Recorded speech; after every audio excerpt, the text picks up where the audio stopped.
Have you ever felt like nothing you did was ever good enough for your parent?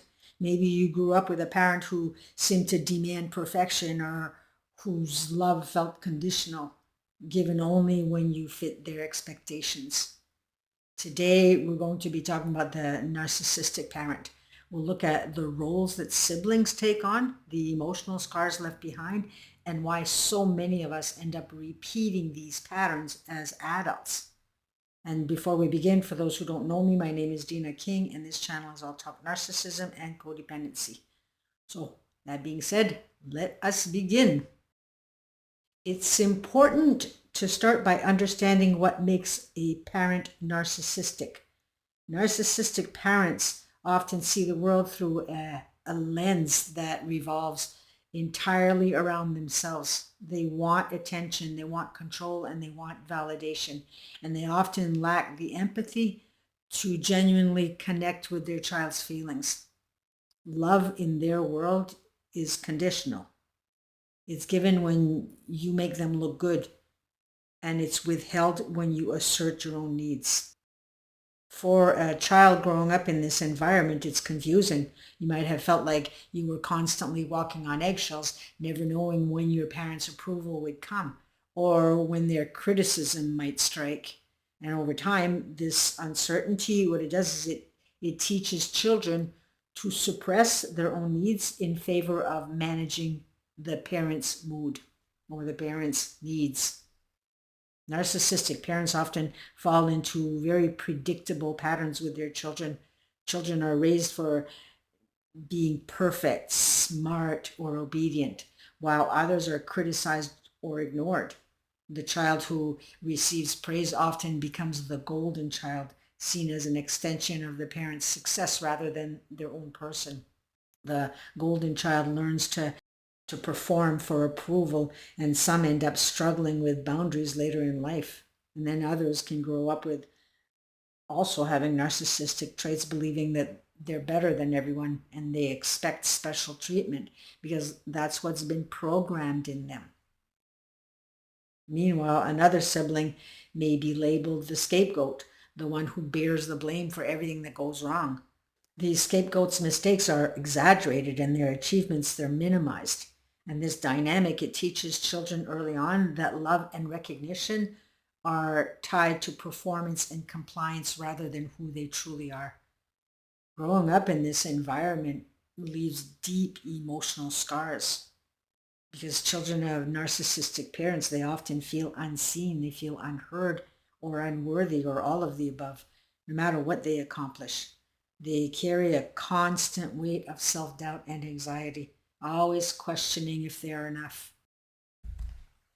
When you grow up with the narcissistic parent, your siblings, they're not just brothers or sisters here. They often become players in the parent's system. Each child may be assigned a role, consciously or unconsciously, and it's a role that shapes how they interact with the parent and with each other.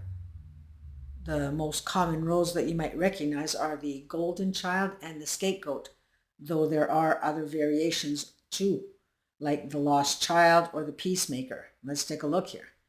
You have the golden child, and this sibling is praised and celebrated, often held up as an example for others. They might excel in school, sports, or social situations, but their achievements are less about their own growth and more about reflecting the parent's image. So while it might seem like they have it easy, golden children often carry the pressure of perfection, fearing that any mistake will withdraw the parent's love. Then we have the scapegoat. The sibling bears the brunt of criticism and blame. Every misstep, real or imagined, is magnified. The scapegoat often develops a deep sense of inadequacy, learning early to internalize guilt and shame. And over time, this can manifest as low self-esteem, anxiety, or a pattern of attracting critical or manipulative people as adults, aka narcissists. Then we have the lost child, quiet, withdrawn, and often overlooked. The lost child might escape direct criticism or high expectations, but at the cost of feeling invisible. They learn to stay small, avoid attention, and suppress their own needs. And lastly, the peacemaker. This child tries to mediate conflicts between siblings or between parent and child. They often take on the emotional labor of the family, smoothing tensions and attempting to keep everybody happy, while their efforts are appreciated superficially. They rarely receive genuine acknowledgement for their emotional work. And the thing is these roles, they aren't rigid. Sometimes siblings switch roles depending on circumstances or the parent's mood, but the pattern is consistent. The narcissistic parent manipulates dynamics to maintain control, ensure their own needs are met, and keep children divided and uncertain. I mean, growing up in this system, it teaches important but painful lessons. Love is conditional, attention is scarce, and emotional safety is fragile. Siblings, they may bond out of shared experiences, but they may also compete for the parent's attention or unconsciously replicate these roles in their adult relationships. It's also why many adult children of narcissistic parents struggle with relationships later in life. We learn behaviors early that feel normal, even when they're unhealthy, seeking validation, people pleasing, avoiding conflict, or tolerating emotional abuse. Understanding sibling roles is not about assigning blame here, it's about seeing the patterns. Once you can identify how those roles affected you, you start to understand your emotional triggers, your coping mechanisms, and why certain relational patterns keep repeating. Even after leaving home, the patterns that we learned as children with narcissistic parents often follow us into adulthood. Many of us find ourselves repeatedly attracted to partners, friends, or colleagues who exhibit narcissistic traits. And why does this happen? It's not about being broken or deserving or of mistreatment here. It's about learned familiarity. The subconscious mind is powerful. From a young age, we were taught that love and attention are conditional. We learn to adapt our behavior to gain approval, to anticipate moods, and to suppress our own needs. And as adults, these coping mechanisms can look like people pleasing. We instinctively put others' needs first, hoping that by doing so we'll earn their love or approval. Attracting narcissists. Subconsciously, we recognize familiar patterns. People who are charming at first, then controlling or critical, because they echo dynamics that we experienced with our parents. And we're still trying to fix what we couldn't fix as children. And then we have difficulty with boundaries. Having grown up in an environment where boundaries were ignored or violated, we struggle to assert our own limits, fearing conflict or abandonment. So let's break down how these patterns show up in relationships. The initial attraction that narcissists are skilled at: love bombing, showering you with attention, admiration, and validation early on. To someone who grew up seeking approval, this feels familiar and even comforting. It mimics the rare, really rare moments when a narcissistic parent might have been warm or approving, creating a sense of hope and attachment.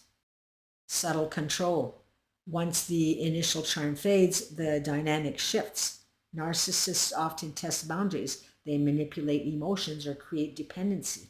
If you were the child who learned to adapt to a parent's unpredictable moods, you might unconsciously accommodate the same patterns in your partner, repeating the cycle. Children of narcissistic parents often struggle with internal validation. We rely on external approval to feel good enough because we were never given permission that we were okay. In adult relationships, this can manifest as overextending ourselves, staying in unhealthy situations, or tolerating disrespect because we've internalized the idea that love is conditional. The roles that we played as children, golden child, scapegoat, peacemaker, can resurface. For example, the golden child may seek to impress a partner or be overachieving to gain love. The scapegoat might attract critical or controlling partners who mirror the parent's behavior. The peacemaker might continually mediate conflict, sacrificing their own needs. So recognizing these patterns is key. Awareness doesn't erase the past, but it gives you power in the present. You can start to see why certain people trigger old wounds, why boundaries feel difficult, and why love feels conditional even in adulthood. Awareness is key. It's the first step in breaking the cycle. Once you understand your learned patterns, you can begin to choose relationships differently, prioritize your own emotional needs, and set boundaries without guilt. So now that we've explored the narcissistic parent, the sibling roles, and the ways that these patterns follow us into adulthood, the big question here is, how do we heal? How do we break the cycle and create healthier relationships for ourselves? Well, first, it starts with awareness. Understanding what you experienced as a child is crucial.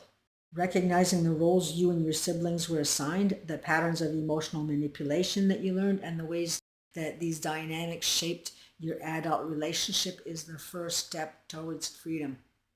Awareness, it gives you the ability to name the problem, and naming it is power.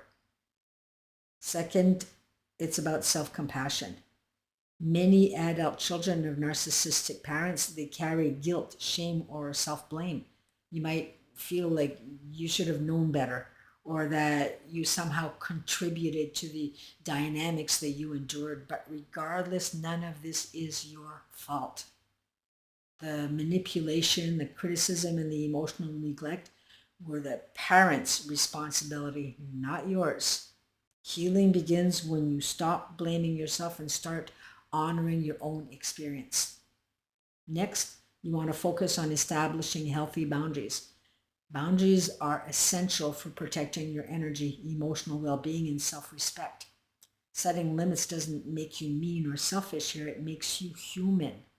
It could look like limiting contact or conversations with the narcissistic parent to what feels safe, saying no without explanation, and choosing partners and friends who respect your boundaries rather than testing them.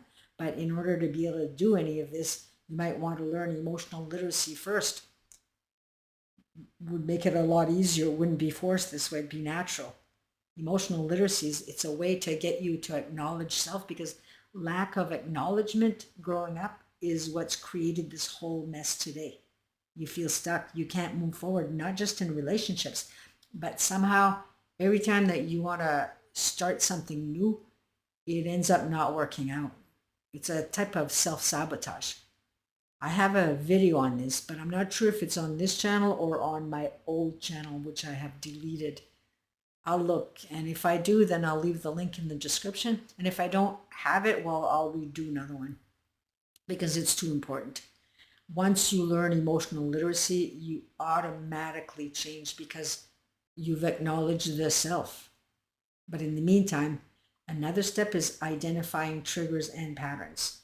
Pay attention to moments where you feel anxious, obligated, or guilty in relationships. Ask yourself, is this a current reality, or is it echoing a childhood pattern here? Awareness of triggers allows you to respond consciously rather than react unconsciously. Then, of course, we have therapy or counseling that can also be invaluable because professionals can help unpack childhood trauma, validate your experiences, and provide strategies for healing. For many, group therapy or support groups for adult children of narcissists can also create a sense of connection and understanding that may have been missing in childhood. And finally, practice self-empowerment and self-love. Reclaim the parts of yourself that were suppressed. So when someone treats you less than favorable, talk to your inner child. Tell that child things like, that wasn't fair the way that they treated you. You're okay. And hug the child. You're okay. I'm here and I love you. And that's what we call reparenting the child.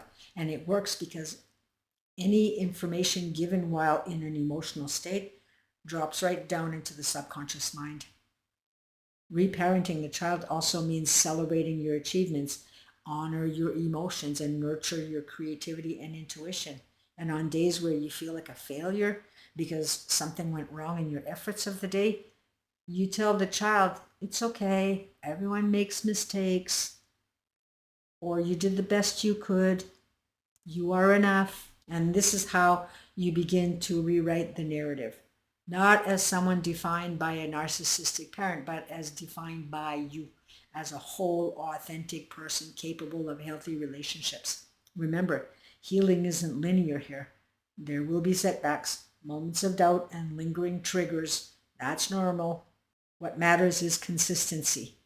Practice awareness, protecting your boundaries, and reinforcing your self-worth every day.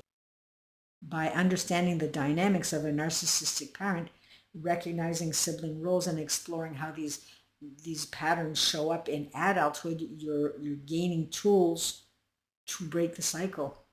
It doesn't matter how old you are, you can always break that cycle.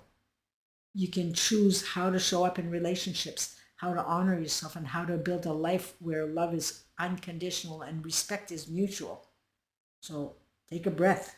You're not defined by what you endured. You are defined by how you choose to heal, grow, and show up for yourself today. So I'm hoping that this has been helpful. And if so, please click that like button, subscribe, and share if you know someone in this situation. And also feel free to share your thoughts or experiences. And again, also, if there's any subject regarding narcissism or codependency that you'd like to hear about, please let me know in the comments below. So I leave you with this. Take care, and we shall see you in the next video. Bye for now.